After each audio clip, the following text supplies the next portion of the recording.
What's up, guys? Welcome to Daily Dose of Reddit. This is your host, Zach, and today's subreddit is r/StoriesAboutKevin. Alright, this story's called Kevin Caught the Gay Condition. Hey people, usual, I'm on mobile speech, oh boy. Backstory. I knew Kevin back in high school in the mid-late 90s in central Scotland. Back in those days, most people were very homophobic and never really knew about the gay community. And as stupid high school kids, we often used the word gay as an insult, as well as the negative stereotypes that went with them. Fortunately, nowadays, people are now open-minded and more accepting of LGBTQ+. Look at Buttica plus. Now, Kevin was very gullible and believed that everything that the other kids said about gays was true. And I mean the really stupid stuff like all gays wear pink and talk in an effeminate voice, and all gays are automatically transvestites, and all gay men are attracted to every man and will immediately try to bang them as soon as their ass is in view, etc., etc. Now, most people grow out of this stupidity and move on, but not Kevin, because he believed that even looking up facts about the gay community meant that you will catch it and become one of them.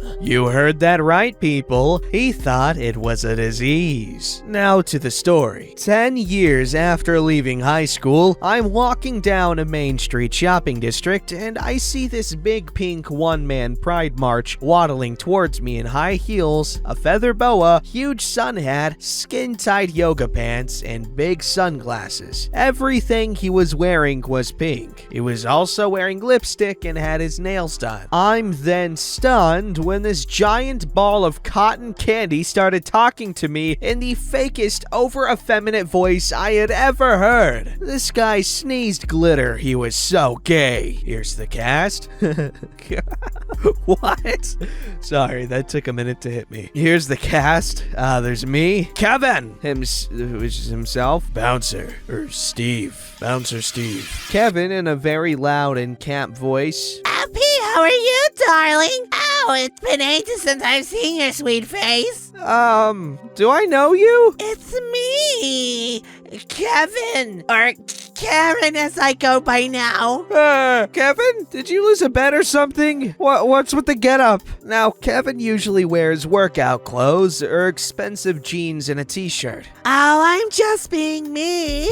I came out 6 months ago. Oh, congrats. I'm proud of you for being so open about it. It would also explain why you were so homophobic in high school. You were just deflecting. I get it now. No, silly. I wasn't gay then. Like I said, I've only been gay for 6 months. Now, I'm straight and have a few friends that are gay, bisexual, and lesbian. And know that if you're gay, you are usually born that way. So I knew something was amiss. We were a few doors down from a bar and asked if he wanted a drink to catch up. Of course, he says yes and proceeds to order the most flamboyant cocktail he could think of. So, a yummy drink. While he sipped from his glass full of fruit and umbrellas, okay, that just sounds good, I asked him about his car. For context, Kevin was a very good mechanic and bought the frame for a BMW 320 from a scrapyard for a couple of $100. He then spent over a year working on it, spending his savings on the leather interior, the incredible sound system and speakers, and he tuned the engine to perfection, including a nitrous kit. He put a silver trim around the coach line and painted it in the richest black I've ever seen. It was beautiful and by far his most prized possession. Oh, that horrible thing? I sold it for 500 pounds to someone and bought a Volkswagen Beetle, bug, convertible, and bubblegum pink. What? Yes, you know that gays can't drive black BMWs. It's illegal. And of course, you know that gays are bad with money. I was genuinely horrified by this statement, and then remembered that Kevin was an avid collector of football, soccer memorabilia. He had signed t-shirts and programs that were worth a small fortune. Me with my head in my hands. I'm afraid to ask, what about your football memorabilia? I threw it away, of course. It's illegal for gays to pledge to like sports. Everyone knows this. As he chuckles to me, thinking I'm the idiot, I see Steve walking in, getting ready for the night shift. So I call him over. Now, Steve is a big guy and has a lot of tattoos and even more scars. He says hello to me, and then I introduce him to Kevin. Kevin, this is Steve. Well, hello there. Hi. He's a man of few words. Steve, tell Kevin what you do for a living. I'm the head bouncer and in charge of security. And what did you do before this? I was in the parachute regiment. What car do you drive? Mercedes AMG. I forgot what type. I'll ask him next time I see him. And what's your favorite football team? Celtic. I'm a season ticket holder, and I've been for years. And, what's your boyfriend's name? Frank. At that point, Kevin's head jumps up and his eyes were bulging out of his head. What? You heard? Tell me something, Kevin. Excuse me. Karen, please explain to us how you came out. Well, I was at the cup final and my team scored the winning goal just as the final whistle blew. I was so excited, I grabbed the person next to me, thinking it was a girl that I saw earlier, and gave them a big kiss. Afterwards, I saw it was a man. I must have caught gay, so that was it. I'm gay now. Myself and Steve look in disbelief at how stupid that sounds, and in unison shout out, "You're not gay!" We then sit there and have a long talk about the reality in the bullcrap, when all of a sudden we could see the penny drop, and it dropped with a clang. Kevin leaps up and screaming, "My Beamer!" Not the fact that he had been living as a gay man for 6 months. No, his car was more important. He runs out of the bar, down the high street, straight into the clothing store. He's in there for about 5 minutes and then comes running out wearing a tracksuit with the tag still on, running up to his car, the pink Volkswagen, and peeled out of the street as fast as the poor car could go. Me and Steve look at each other and jump in his Mercedes and chase after him. Why, you ask? Simple. It was too good to miss. We followed him to his house and watched as he stormed inside. Next thing we hear is shouting and swearing, and then items being thrown out of his window. Mostly clothes, all pink and fluffy. Then we see this poor little guy in tears being thrown out by Kevin and holding a bag with his belongings. We helped him pick up his stuff and gave him a lift to his friend's house. He turned out to be Kevin's boyfriend of 6 months. Kevin is now back to the way he was, but now with an open mind and a newfound respect for the LGBTQ plus community. Haven't seen him for a while now, but every time I do, I still call him Karen to piss him off. Roast for grammar. Anyone who wants it for YouTube, help yourself. Laters! That was the waving sound. I don't know what else to do. Very interesting story. I'm just saying, if he could live as a gay man for 6 months, and part of that including living with another gay man for who knows how long, and that probably included some sex, probably, most likely. If he was 100% straight, I don't know. It's just, I think he might be at least bi, because, you know, I don't think a straight man could live with another man for 6 months and do it with him, because I don't think I'd be able to.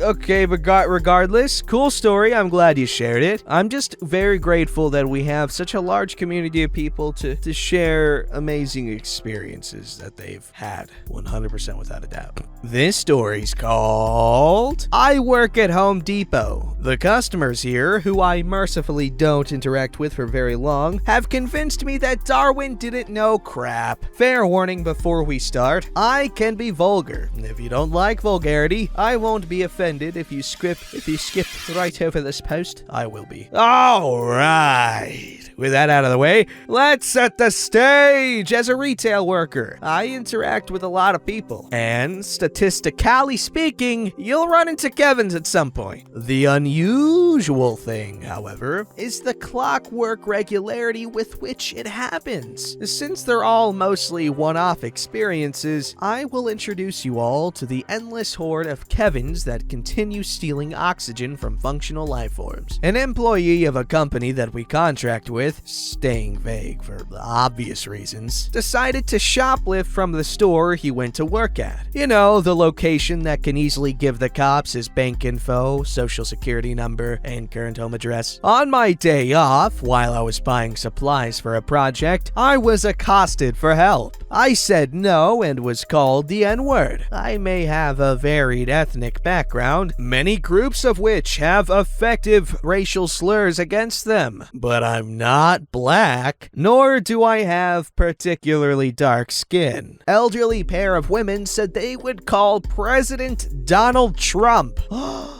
to have him force Home Depot to install a scroll saw in our store so they could get their 4x4 posts notched. Wow! Sounds like just the thing he'd shoot for. Freedom! An elderly Kavina thought that an 8-year-old in a kid's workshop apron worked for us and asked said kid a question. Kid's parents found it ridiculous. Kavina called the store in a fit of rage and demanded we not allow children to wear the aprons in the store.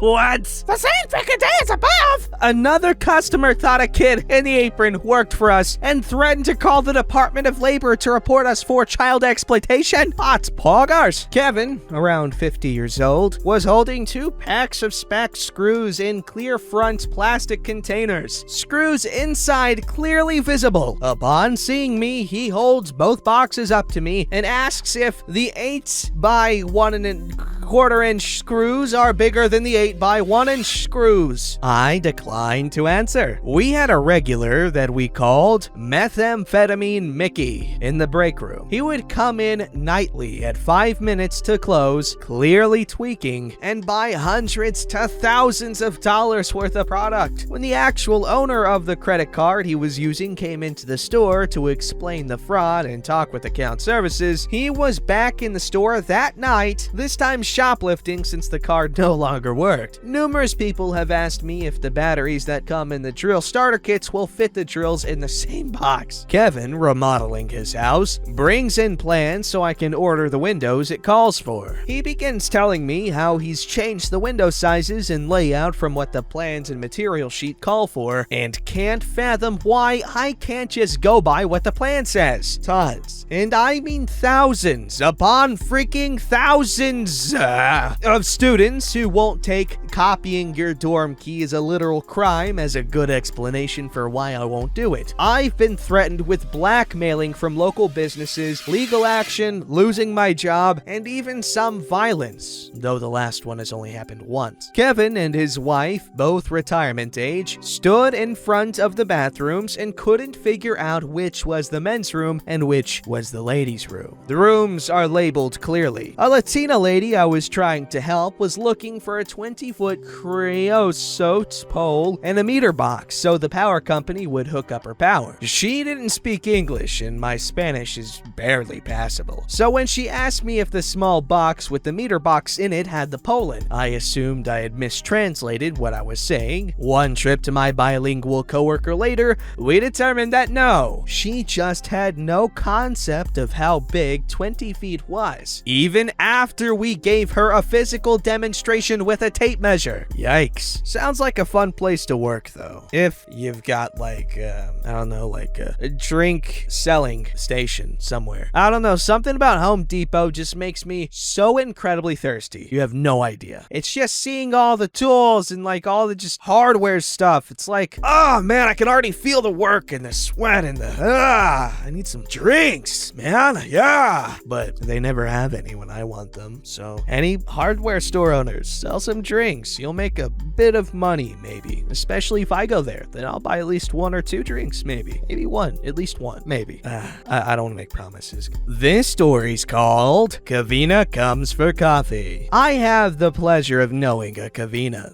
although I'm not sure whether to call that a blessing or a curse, as I've had many irritating encounters with her and her Kavina-ness through the many years I knew her. This is a story about one of the times she came to my place for for a coffee and a ketchup. I'd known her for about 5 years at this point, and she'd come to my place a few times a week. So, needless to say, there was no reason for her not to know where things were. My kitchen isn't hard to navigate. The fridge is on the right, against the side of the wall. My pantry cupboard next to the fridge on the left, followed by my oven and coffee machine. Over to the far left wall is the microwave and cupboard with plates, cups, mugs, pots, and pans. Now you know the layout of my kitchen. On with the story. Kavina arrived and we did our customary "Hi, how are you?" intros before I asked if she wanted coffee. She said, "Sure," and then, with a confused look on her face, asked, "Where are the coffee cups?" So I pointed to the cupboard next to the microwave. She looked at where I was pointing and then proceeded to walk in the opposite direction and open the oven in search of the mugs. Kavina, that's the oven." "Well, I can't find the cups." I'm seriously confused at this point. "They're over here," pointing to the cupboard. "Oh, well, why didn't you say that?" Ignoring that, I continued making myself a coffee. "Can you please get the milk?" "Where's the milk?" "In the fridge." I point to the fridge. She walked to the fridge, trying to open it from the wrong side. It opens from the left, but she was trying to open it from the right. It opens from the other side. She opened the fridge and spent a few seconds staring blindly into the fridge before I told her the milk is on the fridge door, which she should know as the milk is only ever on the inside of the fridge door. I proceeded to make myself a coffee as she did the same. She thankfully remembered that the spoons are in the cutlery drawer under the oven. I finished making my coffee first and got out of her way so she could have more room. I'm in a wheelchair, so I tend to fill a space more than an able-bodied person. While Kavina was making her coffee, she lost the spoon when she mindlessly placed it back in the coffee container after she put a spoonful into her cup. I reminded her where the spoon was after she started looking aimlessly around the counter for it. Once she was done making her coffee, I asked her if she could please put the milk back in the fridge. She picked up the sugar in the coffee container and began to walk towards the fridge, leaving the milk on the counter. "Kavina, that's not the milk." She looked down and realized what she was doing, and then put them back on the counter and the milk in the fridge instead. At this point, I was getting a little flustered, as you probably are by reading this. But do you think her Kavina-ness is done? Nope. We sat in the lounge room watching TV, drinking our coffee and catching up. In the middle of our conversation, she started looking around the room in concern, so I asked her what was wrong. "Did you see where I put my coffee?" My brain is about to explode from confusion. "In your hand?" "Yes, dear reader." She was holding her coffee and forgot where it was. I honestly wish that I was making this up. I cannot, for the life of me, understand how someone can be so damn stupid. We are no longer friends, so I feel no guilt telling you this story. The reason she gave for defriending me is a story for another day. I hope you enjoyed. I don't know about you guys, but it straight up sounds like this woman has some,